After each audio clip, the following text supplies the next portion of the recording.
Assalamualaikum warahmatullahi wabarakatuh. Innal hamdalillah wa syukurillah wa shalatu wassalamu ala Rasulillah sayyidina wa maulana Muhammad bin Abdillah wa ala alihi wa ashabihi wa man walah. Wala haula wala quwata illa billah. Muba'adah, kembali lagi bersama Gmail Sorogan Official. Untuk kesempatan kali ini saya mau mengisahkan tentang wali mastur yang ada di Hadramaut. Ya, di situ itu ada seorang kakek-kakek ya. Seorang kakek-kakek yang kehidupannya itu sering dibully sama anak-anak muda di sana.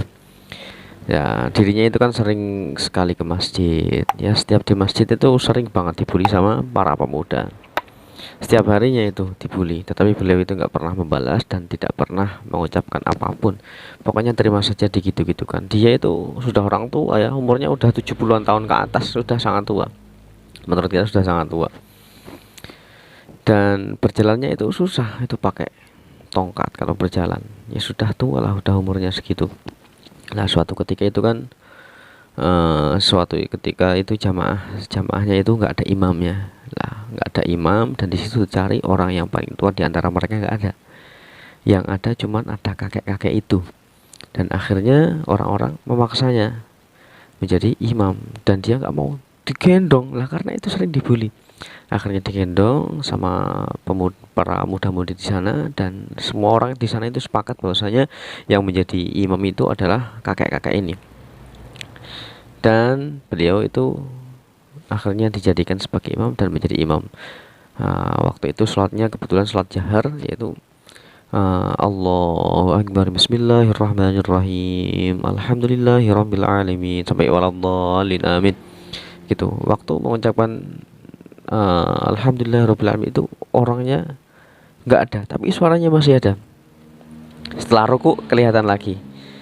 Lalu baca suratan pendek, qul huwallahu ahad, lam yalid walam yulad walam yakul lahu kufuwan ahad. Ada lagi, hilang lagi. Berkali-kali dalam sholatnya itu muncul, hilang lagi, tapi suaranya nggak hilang, suaranya tetap ada. Dan ini jamaahnya itu pada bingung, ini imam kok berkali-kali ngilang mulu. Lah, dan akhirnya assalamualaikum warahmatullahi. Assalamualaikum warahmatullahi. Setelah salam itu lalu ditangkap sama para pemuda, kamu habis dari mana aja, gitu. Dan dipaksa terus, dia nggak mau ngaku sama sekali, beliau sama sekali nggak mau ngaku. Dan akhirnya setelah dipaksa ngaku, saya habis dari Bombay. Hah? Dari Bombay? Ngapain Anda ke Bombay? Padahal di Hadramaut ke Bombay itu berapa ratus kilo. Akhirnya beliau mengaku, saya dari Bombay, dan di sana saya bersama para teman saya yang berada di dunia ini, teman-teman saya yang ada di dunia ini, membantu untuk mengangkat kapal laut, yang dimana kapalnya itu sangat banyak sekali penumpangnya dan sangat banyak sekali barang-barang yang ada di sana. Dan di situ diangkat supaya tidak jadi tenggelam, dan akhirnya tidak tenggelam. Dan orang-orang itu mulai masa sih seperti itu, mulai hatinya mulai kaget, mulai takut gitu. Dan benar saja, setelah beliau itu diangkat, itu keluarlah air dari bawahnya. Jadi dari kaki-kakinya itu basah ternyata. Kisah ini juga pernah dulu dialami oleh Syekh Abdul Qadir Al-Jailani. Waktu itu kan ada orang yang tidak percaya dengan kewalian Syekh Abdul Qadir Al-Jailani. Waktu itu sedang sholat Jumat. Di sana beliau itu ikut Jumatan di sana. Maaf, itu entah itu Jumatan atau sedang khutbah, apa itu saya kurang paham. Tetapi intinya sedang berkumpul orang banyak. Tapi insya Allah kalau nggak salah itu sedang Jumatan. Di kala itu ada orang yang tidak percaya dengan kewaliannya Syekh Abdul Qadir Al-Jailani dan datang masuk ke masjid, dan di situ ternyata tepat di tengah-tengah, jamaahnya itu sangat banyak, beliau itu di tengah-tengah, yang orang nggak percaya itu ada di tengah-tengah, dan dia lihat ke belakang, jamaahnya penuh, lihat ke depan, jamaahnya penuh. Ini saya kebelet BAB banget. Ini orang benar-benar kebelet BAB dan sangat kebelet sekali. Dan dia itu sangat bingung, ini gimana caranya aku bisa keluar. Nah, karena lihat ke belakang, tengok ke belakang nggak memungkinkan sekali. Akhirnya Syekh Abdul Qadir Al-Jailani menghampiri dari depan dan memegang kepalanya seperti ini. Lalu seketika itu dunia berubah, seakan-akan dirinya itu sedang berada di sebuah danau di padang pasir.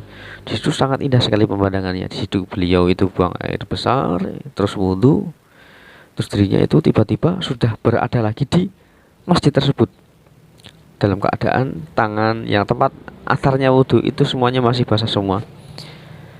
Dan dia itu mulai takjub sama Syekh Abdul Qadir Al-Jailani, dan beliau itu yakin bahwasanya Syekh Abdul Qadir Al-Jailani itu adalah merupakan walinya Allah.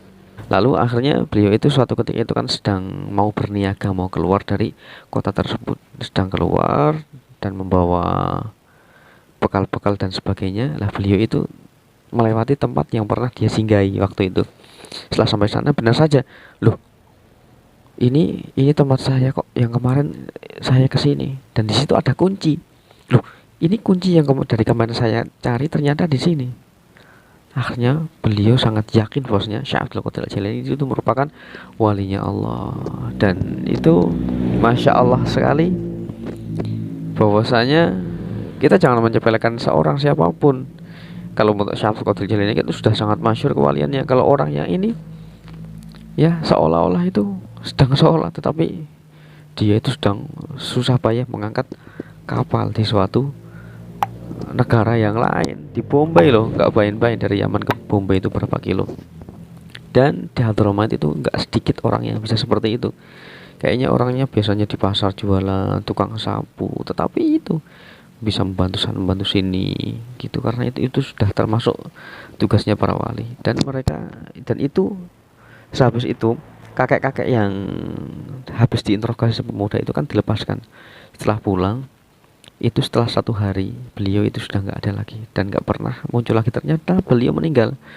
Lah ternyata itu si kakek-kakek itu sesampainya di rumah itu berdoa, ya Allah, saya takut karena kelebihan saya itu sudah mulai dilihat banyak orang. Saya takut ini jadi fitnah, ini menimbulkan fitnah dan menjadi pujian bagi saya. Saya nggak kuat, ya Allah, tolong berikan saya kematian supaya saya bisa menghadapmu, seperti itu. Dan akhirnya beliau itu meninggal dan gak pernah kelihatan lagi. Itulah secuplik kisah dari orang-orang, dan semoga membuat kita semakin berhusnuzon kepada siapapun. Cukup sekian dari saya, semoga video ini bermanfaat. Jika ada kurang lebihnya dari awal sampai akhir video, saya mohon maaf sebesar-besarnya. Billahi taufiq wal hidayah.